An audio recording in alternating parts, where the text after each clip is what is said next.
The discovery that changed everything. An impossible signal. Dr. Sarah Chen stared at the data streaming across her monitor, her coffee growing cold in her hand. The numbers made no sense. They couldn't be real. Yet there they were, repeating in perfect patterns that defied everything the galaxy knew about physics.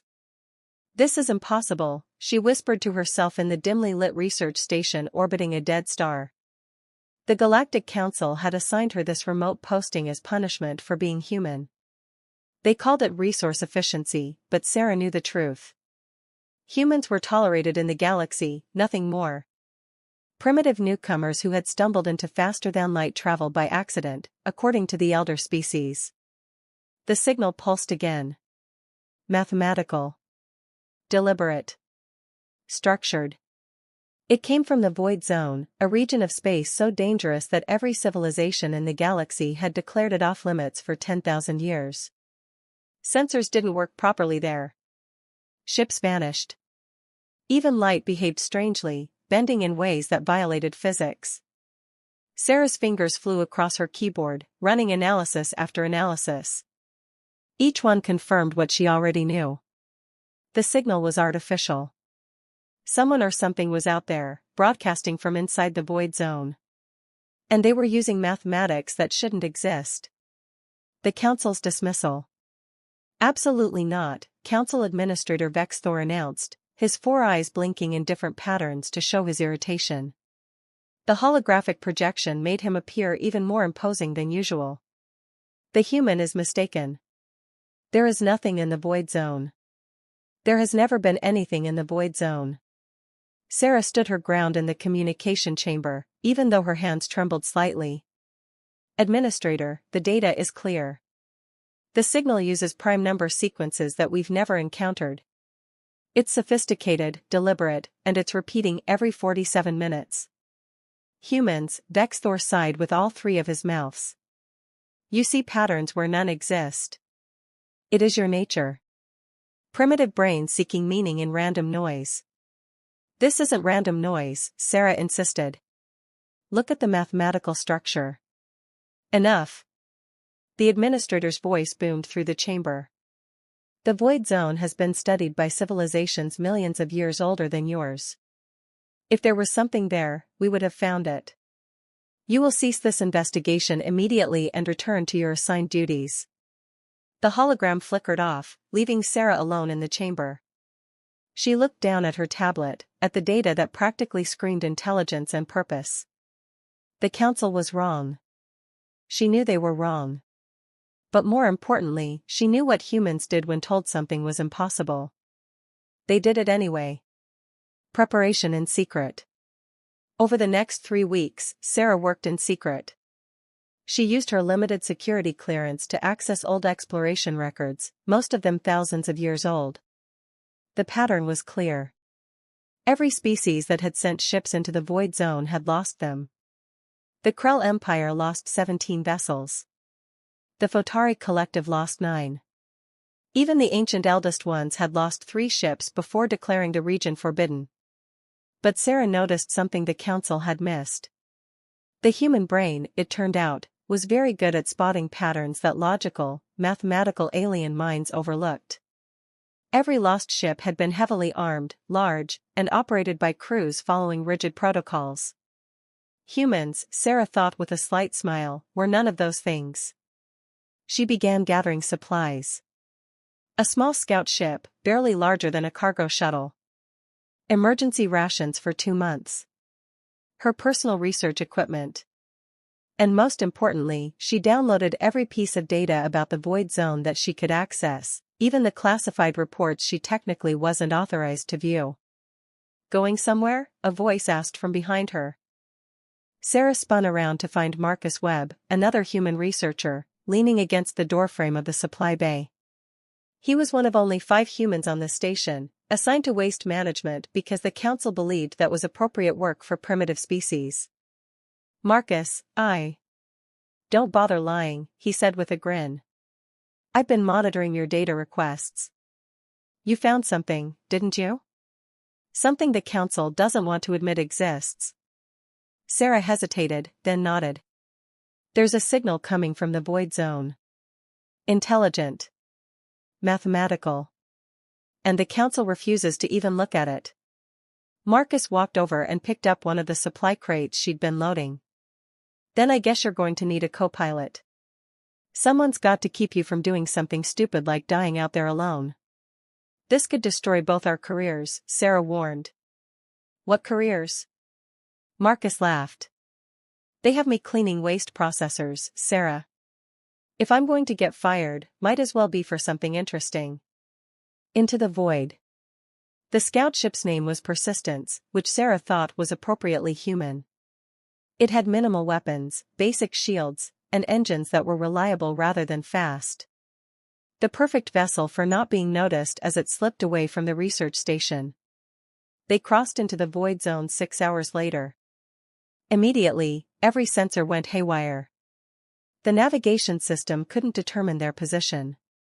Communications with the station cut out completely. Even the simple clock on the dashboard began showing impossible times, jumping forward and backward at random. This is why everyone loses ships here, Marcus muttered, trying to stabilize their course. You can't navigate if you don't know where you are. But Sarah was smiling. That's what makes this brilliant. Look at the sensor readings. They're not malfunctioning. They're being overwhelmed. What's the difference? The difference, Sarah explained, pulling up her analysis, is that malfunctioning equipment fails. Overwhelmed equipment is trying to process too much information. There's something here that's flooding every sensor with data. So much data that the equipment can't filter it properly. She began typing commands into her console. But human brains are good at filtering. We evolved to spot predators in dense forests, to find patterns in chaos. So instead of trusting the sensors, we're going to trust ourselves. Marcus looked skeptical but nodded. All right. What's your gut tell you? Sarah closed her eyes, feeling the ship around her, listening to the hum of the engines, sensing the subtle vibrations through the deck. It was intuition, not logic. Feeling, not calculation. Everything the logical alien species dismissed as primitive. That way, she said, pointing to what the sensors insisted was empty space. The signal is coming from that direction. They flew deeper into the void zone, following Sarah's instincts rather than instruments. Hours passed. The sensor readings grew more chaotic. Marcus had to manually pilot the ship, trusting Sarah's directions even when every instrument screamed that they were flying toward nothing. And then, suddenly, the chaos stopped. The station that shouldn't exist. Before them, hanging in the void like an impossible dream, was a station. But not like any station Sarah had ever seen. It was enormous, easily the size of a small moon, constructed from materials that seemed to shift and change as she watched. The architecture was wrong, angles that didn't quite make sense, structures that appeared to extend in directions that shouldn't exist in three-dimensional space. Oh my God, Marcus whispered. The signal was coming from the station. Now that they were close, Sarah could see it wasn't just mathematical. It was a greeting. A welcome. An invitation that had been broadcasting for who knew how long, waiting for someone curious enough and brave enough to find it. The council was right, Sarah said softly. There is nothing natural here. She smiled as she guided the Persistence toward a docking bay that seemed to open just for them. But they were wrong about everything else. The truth in the void. First contact. The docking bay sealed behind them with a sound like wind chimes, musical and strange. Sarah and Marcus stood at the airlock of the Persistence, both wearing environmental suits, both carrying nothing more threatening than research tablets. Atmosphere reading is breathable, Marcus reported, checking his scanner. Temperature comfortable. No biological hazards detected. That's impossible, Sarah said. This station has been here for thousands of years, maybe longer. Life support systems don't maintain themselves that long. Everything about this is impossible, Marcus pointed out. Might as well add one more impossibility to the list. They stepped out into the station. The interior was vast, a cathedral of technology and artistry combined. walls that seemed to be made of light. Floors that showed depths beyond their surface, like looking into infinity. And silence. Perfect, absolute silence that somehow felt welcoming rather than eerie. "Hello?" Sarah called out. Her voice didn't echo. The sound simply existed and then stopped, absorbed by the strange walls. For a moment, nothing happened. Then, slowly, lights began to illuminate throughout the station. Not harsh fluorescent lights like human stations, nor the pulsing bioluminescence the Krell preferred. These were soft, gentle illuminations that seemed to come from everywhere and nowhere at once. A figure materialized in front of them. Not walking, not appearing suddenly, but gradually becoming visible, as if it had always been there and they were only now able to perceive it. It looked almost human. Almost.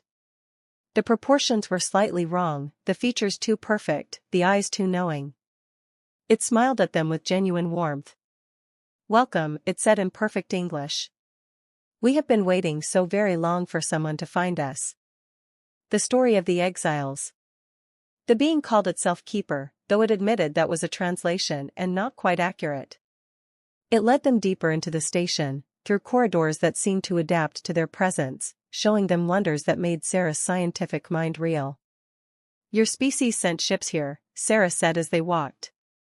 "The Krell, the Photari, even the eldest ones. They all lost ships in the void zone. What happened to them?" Keeper paused, and for the first time, its perfect face showed something like sadness. "They came in warships. They came with weapons charged and shields raised. They came expecting conquest or threats. And the zone responded to their expectations." "The zone is alive?" Marcus asked, incredulous.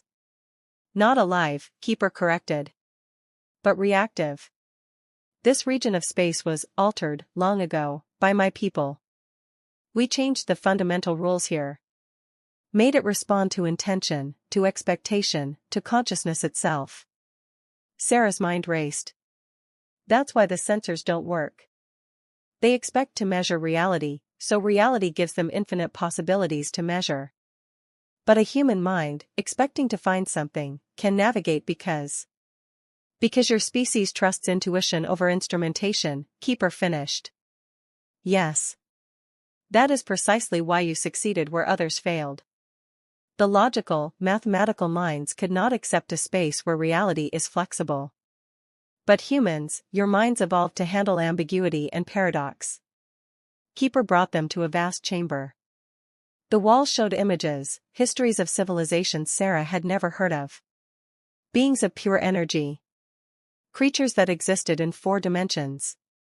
Empires that had risen and fallen millions of years before Earth had cooled from its formation.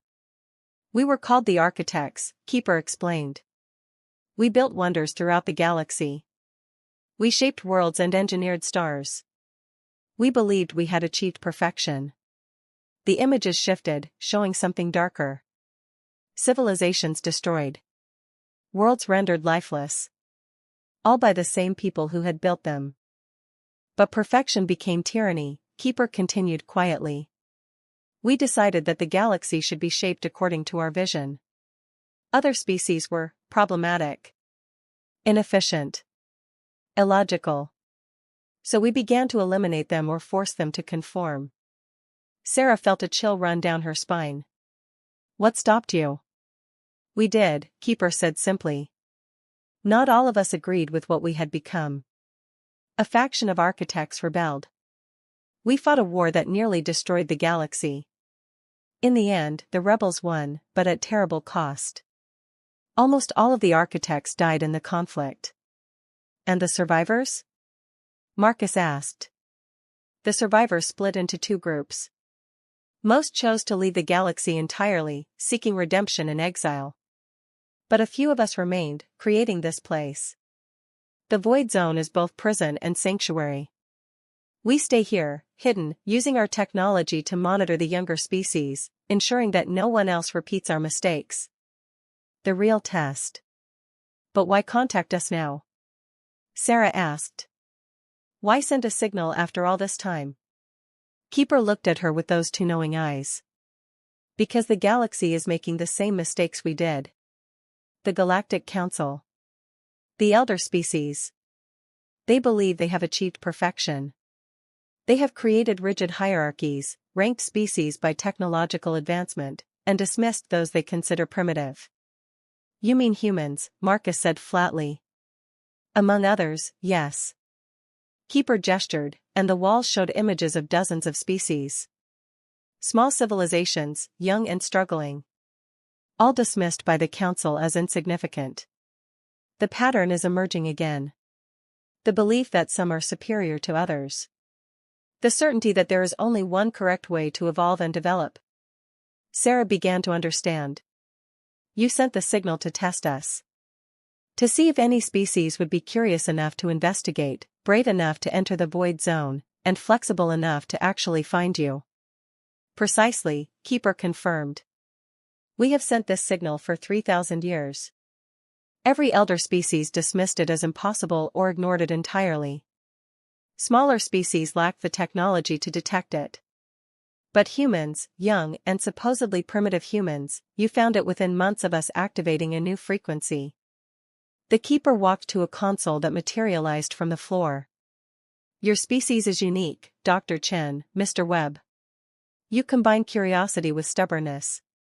You trust intuition while pursuing logic. You work together despite your differences. These traits, the very traits the Council dismisses as primitive, are what the galaxy needs. What are you asking us to do? Sarah asked carefully. Return to the galaxy, Keeper said. Share what you have learned. Show the Council that their certainty is dangerous. Demonstrate that being young does not mean being inferior. Marcus laughed, but there was an edge to it. They'll never believe us. We're waste management and low-level researchers. 2 humans claiming to have found a mythical station in the Forbidden Zone? They'll dismiss us immediately. Perhaps, Keeper agreed. But you will have proof. The Keeper touched the console, and suddenly Sarah's tablet blazed with data. Technology. Mathematics. Engineering principles that made her head spin. Centuries of advancement compressed into formats humans could understand. This is... Sarah couldn't find words. This is enough to advance human technology by thousands of years. This is a gift, Keeper corrected. And a responsibility. Use it wisely. Share it carefully. And most importantly, use it to show the galaxy that there are many paths to greatness, not just one. The return. The journey back through the void zone was different. Easier. Sarah realized the zone was responding to their confidence, their certainty of purpose. What had been chaotic now felt almost welcoming. They're going to arrest us the moment we dock, Marcus said as the research station appeared on their sensors. Stealing a ship, entering a forbidden zone, disappearing for days without authorization. We're looking at deportation at minimum, prison at worst. Probably, Sarah agreed. She was smiling though. But we found something impossible. We proved that humans can do what the elder species cannot. And we're bringing back enough technology to change everything. The communication system crackled to life. Scoutship Persistence, this is Research Station Command. You are unauthorized to have left the station. Return immediately to Docking Bay 7 and prepare to be taken into custody. Marcus looked at Sarah. Last chance to run. Run where? Sarah asked. Besides, humans don't run from challenges. We face them head-on. They docked at Bay 7. Security forces were waiting, a mix of species with weapons drawn. Administrator Vex Thor stood at the front, all 4 eyes narrowed in anger. Dr. Chen, he said coldly. You have committed serious violations of Council law. You will. Administrator, Sarah interrupted, holding up her tablet. Before you arrest us, you should see what we found. She activated the display, projecting the data in holographic form. Mathematical equations that solved problems the galaxy had struggled with for millennia. Engineering designs for engines twice as efficient as anything currently used. Medical technology that could extend lifespans across species. The security forces lowered their weapons, staring. Administrator Vexthor's eyes went wide, all four of them focusing on the display with intensity Sarah had never seen before. Where? He started, then stopped. How did you? We went to the void zone, Sarah said simply. We found what everyone said didn't exist. And we brought back proof that humans, young and supposedly primitive humans, can achieve what elder species cannot. She stepped forward, looking the administrator directly in his primary eyes. So you can arrest us if you want. You can dismiss this as human trickery or lies. But eventually, someone is going to verify this data. Someone is going to realize it's real. And when they do, the entire galaxy is going to have to reconsider what they think they know about humanity. Silence fell over the docking bay. Sarah could see the calculations running behind Vexthor's eyes. The political implications. The technological revolution. The undeniable proof that humans were more than the council believed. Finally, the administrator spoke. You will both submit full reports. Everything you found, everything you encountered. And if your data proves authentic. He paused, and Sarah could have sworn she saw something like respect in his eyes. Then perhaps the council has underestimated your species. 6 months later. The council chambers were vast, designed to hold representatives from hundreds of species. Sarah Chin stood at the speaker's podium, no longer a low-level researcher on a remote station. Now she was humanity's chief scientific liaison, a position created specifically after the verification of what she'd found. The galaxy, she said, her voice carrying through the chamber, has always assumed that advancement follows a single path. That elder species, by virtue of their age, are inherently superior to younger ones. That there is a correct way to evolve, to think, to explore. She gestured, and holographic images filled the chamber. The station in the void zone. The architect's history. The gifts they had left for someone brave enough to find them. But what we learned is that diversity of thought, of approach, of perspective, that is what drives real progress. Humans found what elder species could not because we are superior, but because we are different. We trust intuition alongside logic. We embrace uncertainty rather than fear it. We question rather than assume. She looked around the chamber, meeting the eyes and optical sensors of dozens of species. The architects fell because they believed in superiority, in hierarchy, in the idea that some ways of thinking were better than others. Let us not repeat their mistakes. Let us build a galaxy where every species, regardless of age or development, is valued for what makes them unique. The chamber erupted in discussion. Some species cheered. Others protested. But everyone listened. That, Sarah thought, was enough. Humans had proven they belonged. Now they just had to help build a better future. Back on Earth, Marcus Webb watched the broadcast from his new position as Director of Human Space Exploration. He smiled, thinking about a cold night in a forbidden zone, about trusting a colleague crazy enough to fly into the impossible. Not bad for a waste management guy, he said to himself. Somewhere in the void zone, the keeper watched the broadcast too. Its perfect features showed satisfaction. The test had worked. Humanity had passed. And perhaps, just perhaps, the galaxy would learn from its mistakes this time. The signal continued broadcasting, waiting for the next species brave enough to find it, curious enough to investigate what everyone else dismissed as impossible. Because that, the keeper knew, was how civilizations truly advanced. Not through age or power, but through courage and curiosity and the willingness to explore the unknown. Very human traits indeed.